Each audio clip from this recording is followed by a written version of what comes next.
এক লোক হোটেলে বসে খাবার খাওয়ার সময় তার বন্ধুকে বলল, ভাই, এই হোটেলের মধ্যে একটা বাচ্চা ছেলে কাজ করে, সে এতটাই বোকা, আমার মনে হয় তার মতো বোকা ছেলে আমাদের এই শহরে আর একটাও নাই। লোকটার এই কথা শুনে তার বন্ধু বলল, আচ্ছা তাই নাকি, তাহলে তো ছেলেটাকে দেখতেই হয়। তখন সেই লোকটা ওই বাচ্চা ছেলেটাকে ডেকে এনে পকেট থেকে 50 টাকার একটা নোট আর 500 টাকার একটা নোট বের করে ছেলেটাকে বলল, এই বলো তো, এই দুইটা নোটের মধ্যে বড় নোট কোনটা? ছেলেটা 50 টাকার নোটটা হাতে নিয়ে বলল, স্যার, এটাই বড় নোট।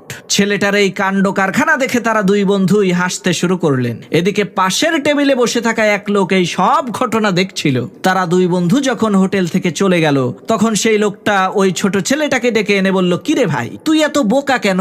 তুই 500 টাকার নোটটা না উঠিয়ে 50 টাকার নোটটা উঠালি কেন?